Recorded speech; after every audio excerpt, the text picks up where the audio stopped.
All right, guys, welcome into the final NFL DFS preseason slate. Kind of crazy. It came and went pretty fast. It was a lot of fun breaking it down.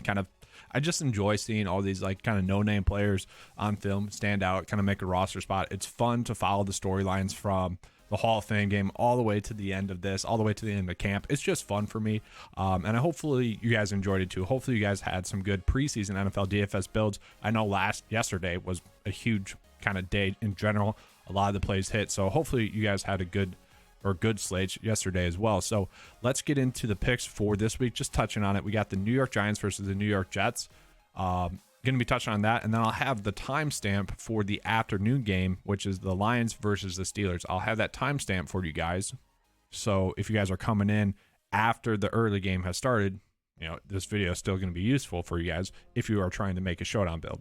So let's get right into it. So looking at the Giants to start off with, we haven't gotten news just yet, and I've been searching Twitter this whole morning as to what the playing time is going to be like for the Giants, and we just don't have it yet. Okay, the starters are probably going to play, but just how much will they play? That's something we need to see. I do think we'll see about a half of football from Davis Webb. I'm kind of thinking Daniel Jones will get the first quarter if he plays. Tyrod Taylor might get the second quarter if he plays. And then we'll probably get Davis Webb in the second half, who Davis Webb looked really good last week. He had 2 touchdowns, over 200 yards passing. He would be the one that you would want to go with in this game, especially if you are trying to stack it. And for showdown purposes, probably not a captain play, but probably someone you could easily play in general, in a flex spot for showdown purposes. Main slate wise, I don't know if you need to force him in there. He could produce, and it is kind of easy to stack him, so that might be something you want to look at. Looking at the running backs, still, we got to wait and see on the injury news. Matt Breida might play. He just got back from injury, so we'll have to see on that. Gary Brightwell, I think he's still injured. Haven't seen any reports on this, and this is kind of unfortunate.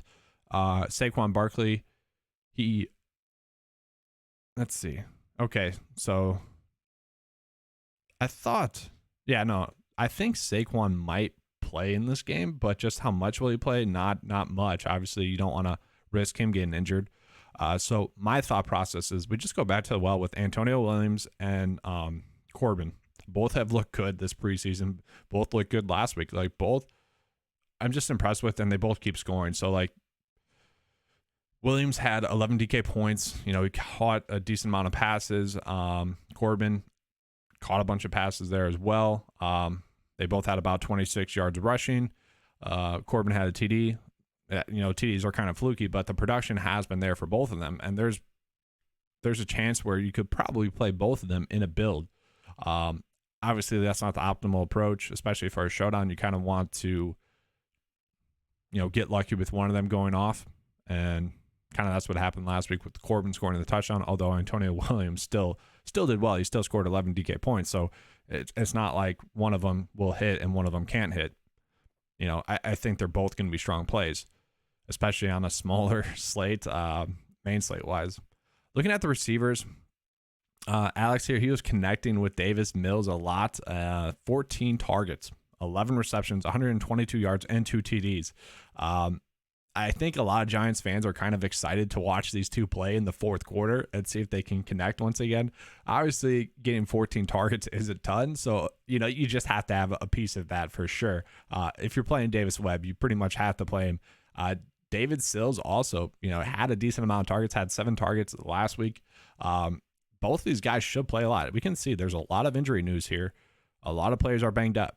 So they should play a decent amount. I think that they'll play about 60% of the receiver snaps in this one. So once again, if you're playing Davis Webb builds, you play those two. If you're not playing Davis Webb, maybe you play one of them because they should command a lot of snaps.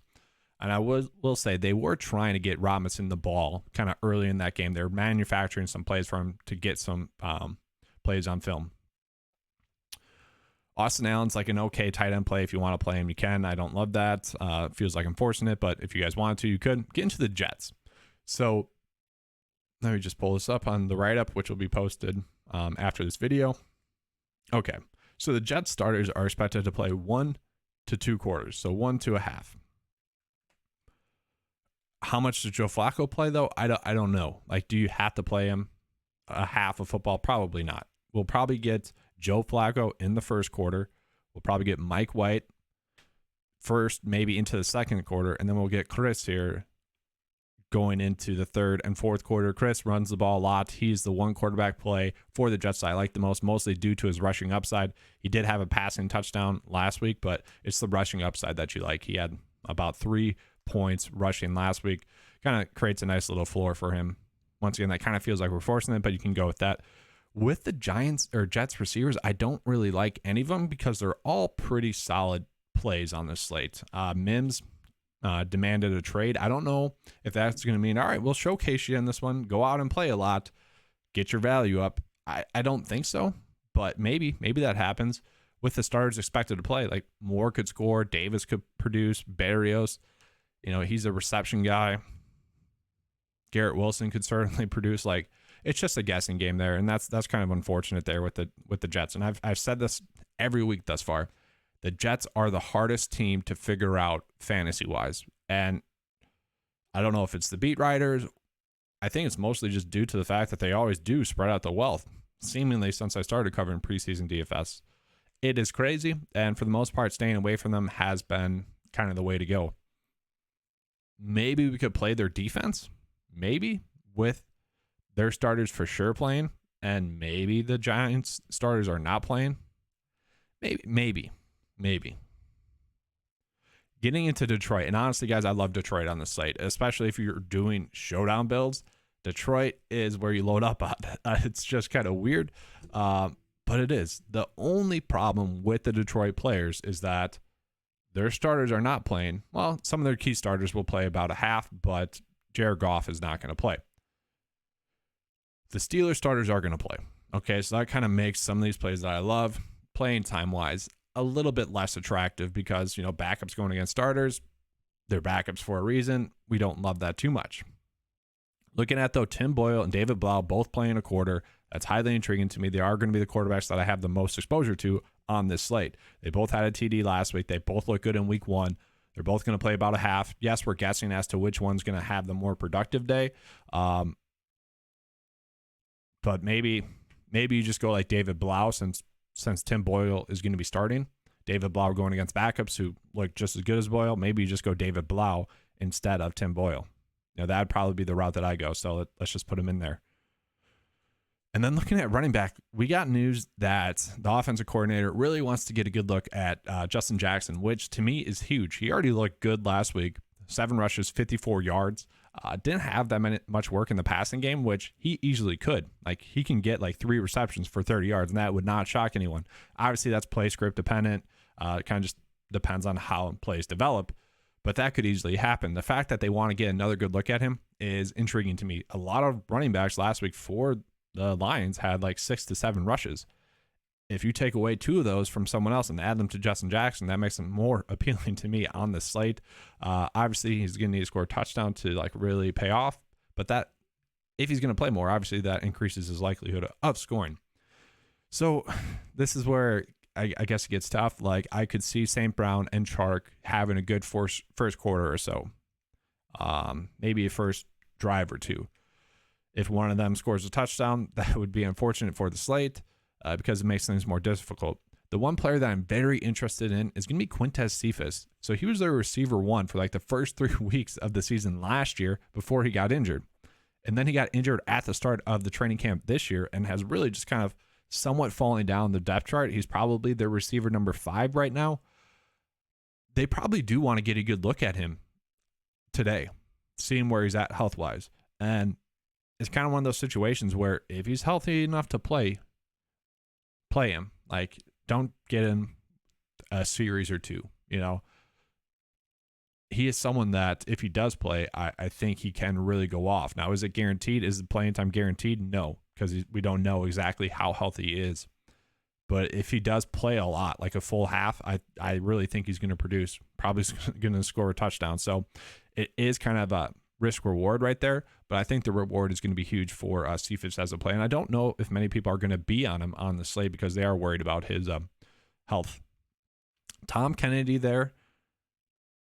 I'm just looking at his picture. Wow, he I don't know. It's a weird smile there, Tom. He has been producing. He's been targeted a ton. He was targeted a ton in week 1, targeted a ton in week 2.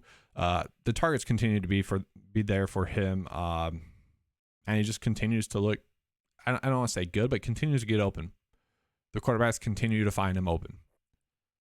He probably will play a majority of snaps in the second half, and I just don't see those targets going away. Like probably 6 to 7 targets in this one. Probably going to score around 8 DK points. If he scores a touchdown, obviously that'd be huge. I really like him, especially if we are doing the David Blau stacks. You kind of just have to play Tom Kennedy. Now we also have a really good tight end play, Zane Zielstra. Okay, he went off for a tight end. He went off last week, scoring 8.4 DK points on 6 targets, which was the second most on the team, with Kennedy having 7 last week. I think he's going to play a decent amount in the second half. How much is he going to play in the first half? Probably not that much, but stacking purposes, we already have a bunch of stacks kind of targeted towards the second half. So this lineup essentially would suck for, I don't know, 70% of the slate, and you're just really trying to get lucky in the second half of that game. You could play the Lions as well defensively. I don't mind the Steelers defense either. It's tough to figure out which defense you want. My strategy is probably going to be to make about 12 builds and mixing and matching Blau and Boyle in, as well as all the defenses. Now, it's probably going to be the route that I go. So looking at the Steelers quarterbacks, okay, they are, and just real quickly touching on the Lions, I guess, like Kennedy could be a captain. Cephas would be a high risk, high reward captain spot. Maybe Justin Jackson you could go with in the captain spot, and even the quarterbacks you could go with in the captain spot. I would be leaning towards like Tom Kennedy and Jackson probably. Just safer, it seems like. Looking at the quarterbacks, so Mitchell Trubisky is going to play, Mason Rudolph's going to play, Kenny Pickett's going to play. They're all going to play probably about the same amount, like 33% of the snaps or so. Kind of makes them all stayaways for me. Looking at the running backs, it's also a headache spot here. I mean, the Pittsburgh Steelers are kind of a headache spot with them playing their starters, and it makes it difficult. So Najee Harris, he is going to play in this one. It makes it more difficult. Benny Snell played last week. He scored a touchdown. Didn't really look good otherwise. I thought McFarland and Jaylen Warren have looked better than him thus far this preseason. Now, none of them really got that much work last week at all. I mean, Warren had 3 catches, I guess, for a limited amount of yards. Like that's good, but the whole team like rushed the ball 14 total times. Okay, so the rushing attempts were not there in week 2. It was kind of just an ugly game, the Jaguars versus the Steelers, just really just a bad game. So I think part of that was like game script dependent. I do want to see Warren play in this one, and it's kind of maybe just more of a bias. It's that he's looked good thus far. Let's get him more work in the game. And I do think a lot of these teams will tend to play more like they did in week 1, which is when McFarland and Warren had a lot of work, but also the Steelers were more banged up at the running back position.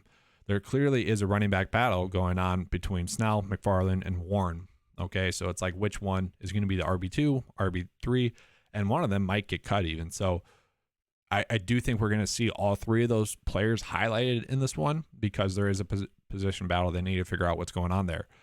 Looking at the receivers, it's tough. It's tough. Like Gunner, I don't mind in this one. He's someone that does get open, makes people miss. Deontay Johnson, he did have a touchdown last week that got called back. He was playing limited amount of snaps, but he still had 4 targets. He still scored, 5.3 DK points. Like that's pretty decent. George Pickens probably going to have a better game than he had last week. It's just we're guessing there, guys. Like the easy to predict team is going to be the Lions and partially the Giants, and those would be the 2 teams that I want to target the most. Tight end wise, nothing that I really like there. So I do wish we had like a better slates to end up on. Like if the 2-game slate from last week was today, that'd be much more appealing. But it is what it is. It makes it harder for everyone else to attack these slates, which should create a bigger edge for you, the DFS player. So make some good builds. Let's have a good preseason slate, and I will start to be producing more and more DraftKings and FanDuel Week 1 content starting this evening. So check for that. I'll have the top 5 receiver plays video out tonight. All right. Thanks for watching, guys. And as always, let's keep cashing.